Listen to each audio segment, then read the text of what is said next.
We are in the middle of a quarantine. With the COVID-19 spreading like wildfire throughout continents, this is probably the biggest, if not the only pandemic that our generation will remember for years to come. We are worried, and out of that worry, we are doing something bizarre. We humans are going against our primal tendencies that urge us to come together in times of distress. We are social distancing. This is helping us stop the virus from spreading by slowing down the person to person infection rate and all of that. But what is it doing to us? To people who, despite having the privilege and convenience of working from home, go to work every single day or attend uni every morning? What is it doing to the people who still do not have the luxury to do so, even now? What other questions need to be asked during times like these? I intend to figure out all of that and more through this podcast, and I shall be doing so through what we Homo sapiens are best at: having conversations. Over the phone and with a brand new bottle of expensive hand sanitizer by my side, of course.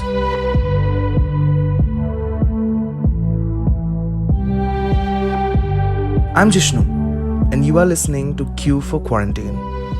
In times when not everything is at its best, when times are scary and most of us don't know what to expect from life anymore, I'm here to help you out with it.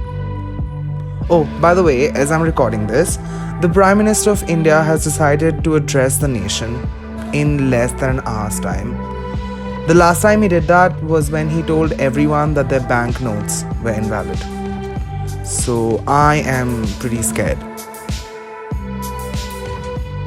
Before things start going down, more than it already has, let me start off by talking about Jonathan Mock. It was a regular Monday night and Jonathan was walking down Oxford Street when he was attacked. Through his Facebook post, he let the world know that he was kicked and punched and told that his coronavirus was not wanted in this country, before being sucker punched again, exploding his face with blood. Mock is 23 and Singaporean. He's been studying for the last 2 years at the University of London. The Metropolitan Police, who later came to the scene and took the attackers into custody, called the incident racially aggravated assault. This event is not the first of its kind, however. In New York City, on the subway, a man sprayed an Asian passenger with Febreze and verbally abused him. Last week, a Vietnamese curator, Ang Nguyen, I hope I'm pronouncing the name right, posted an email from a gallerist preparing to exhibit at London's affordable art fair. The gallerist asked Nguyen not to come assist with the booth. The coronavirus is causing much anxiety everywhere, and fairly or not, Asians are being seen as carriers of the virus, the email read. Your presence on the stand would unfortunately create hesitation on the part of the audience to enter the exhibition space. The Affordable Art Fair later confirmed that the gallery would not be exhibiting at their fair by mutual agreement. This Chinese restaurant was texting their customers saying, none of our staff have been to China. We have no contact with the coronavirus. Please, come back to us. And people were making fun of it. That's Catherine Young and her friend, 11th graders from Florida. There are thousands and thousands of cases in Italy, but no one's boycotting Olive Garden. Yeah. No one's boycotting a mom and pop's pizza place. It's the same thing. As Trump keeps calling the COVID-19 the Chinese virus, it is important for us to understand why. I was speaking to my best friend from back home, and he said something that stuck with me. People have always targeted specific communities and blamed them through diseases, multiple times throughout history, right? Na? Absolutely. With the AIDS crisis being attributed to LGBTQIA plus folk and Ebola causing repeated cases of hate against all people of color, especially black people, the world has taught us time and again that we need someone to blame when times are dire. And more often than not, we blame the easy target. I'd like to just ask the Chinese for a formal apology. Why do you keep calling this the Chinese virus? There are reports of dozens of incidents of bias against Chinese Americans in this country. Why do you keep using this? A lot of people say it's racist. It's not racist at all. No, not at all. Historically, pandemics have stoked xenophobia. In the 19th century, people spread rumors that Irish immigrants carried cholera, and tuberculosis was known as the Jewish disease. In 1900, when a Chinese man supposedly died of the plague, in San Francisco, Chinatown, residents were forcibly quarantined by police, where white residents were allowed to leave the area. Ainsworth from Stop Hate said it perfectly. There's a narrative that happens with hate crime from the perpetrator which says, I am attacking you, but actually lots of people agree with me. Where hate crimes become really dangerous if the victim starts to believe that.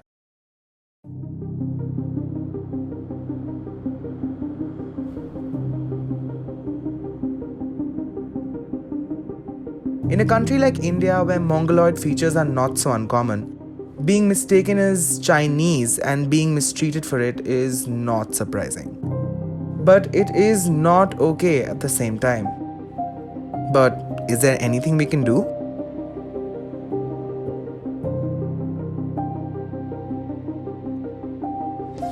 अभी जो चल रहा है ये corona virus हमारे ऊपर बहुत effect हो रहा है क्योंकि पहले तो हमें नेपाली चिंकी चाइनीज ये सब के बोलता था अभी तो कोरोना वायरस हो गया. These are northeastern students living in Punjab who, amidst the panic, have heard things they should not have. तो हम यहाँ रहते हैं पंजाब के एक छोटा सा विलेज है चुनी कला. तो यहाँ पे जो नॉर्थ ईस्ट के स्टूडेंट्स है आपने सुना है कोरोना वायरस पूरा हर जगह भी फैला हुआ है. तो यहाँ पे जो भी नॉर्थ ईस्ट के स्टूडेंट्स है सभी नहीं बोलते हैं यहाँ की कुछ लोकल है हमें कोरोना वायरस बोल के चिढ़ाते हैं. कोरोना वायरस से हमारा कोई रिलेशन नहीं है. वो चाइना से आया है. हमारा लुक शकल सूरत थोड़ा अलग है मगर हम चाइनीज नहीं है. And that is true. They are not Chinese. And even if they were to be, the racism and the hate is still not justified. What we can do is be a bit more compassionate and understanding. We must realize the virus does not have a race. To do so, let's go back a little in time and understand why the virus was attributed a race to begin with. Before that, we'll take a short break and come back right away.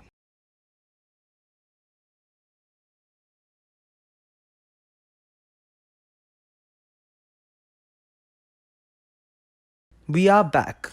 Meanwhile, the number of active cases in India have now touched 157. Chandigarh, Chhattisgarh reported the first positive cases of COVID-19 each. A 23-year-old woman who had returned from England has tested positive. It was on New Year's Eve 2019 when health officials in China admitted they have a problem. Has also tested positive. A rapidly growing number of people were developing dry cough and fever before having pneumonia. And for some, it proved to be fatal.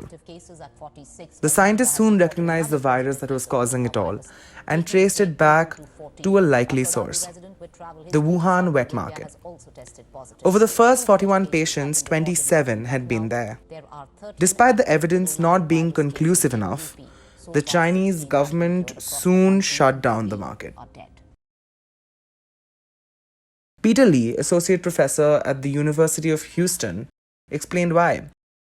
The Wuhan market is a wet market, meaning the cages are stacked one after another on top of each other, crammed together, absolutely, in adverse conditions, where it's easy for animals to catch diseases from each other.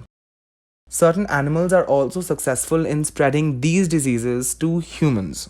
And if the virus then spreads to other humans, well, you have an outbreak.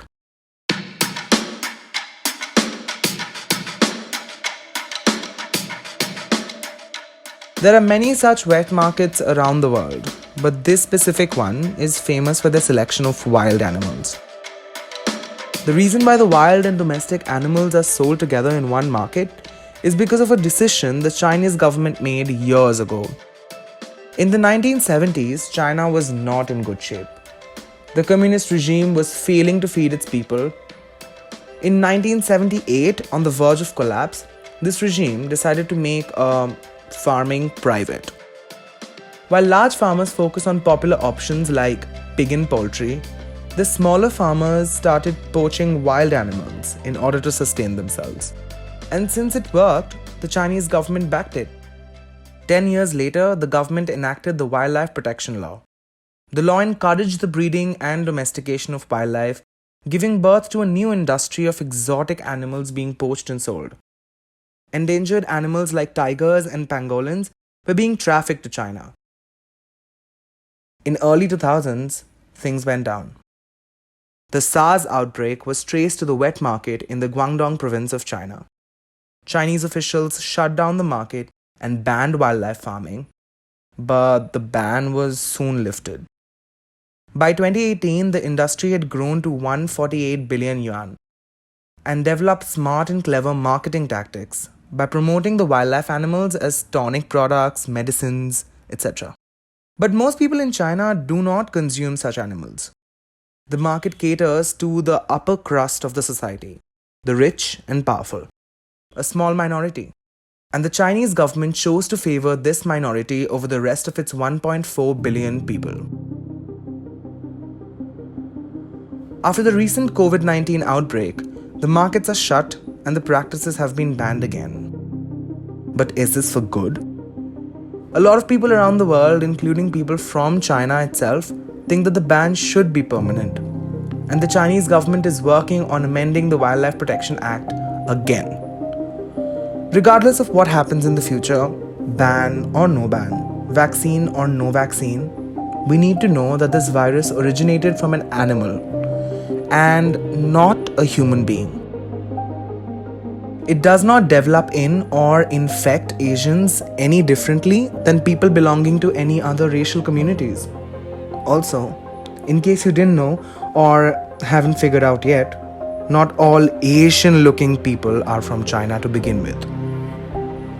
Even if in quarantine, we cannot be physically there for the humans of this planet, we must be more compassionate towards all when all of us are scared as heck. Coming together, at least virtually, would be a good start.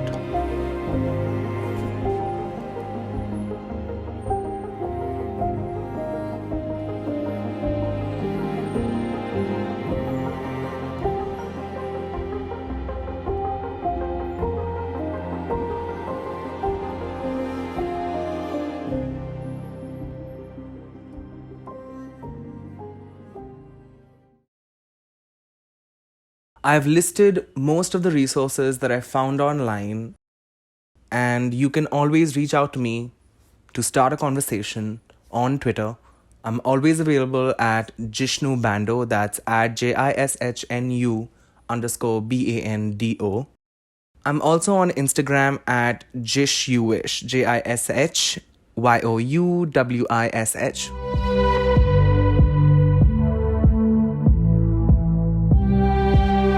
I'm Jishnu and you were listening to Q for Quarantine. This was our first episode and I don't know how often I would be able to release episodes, but I have a lot planned for this project. And let's see where it goes. We'll figure it out. Till then, thank you so much for listening. Don't forget to be kind to one another. Bye.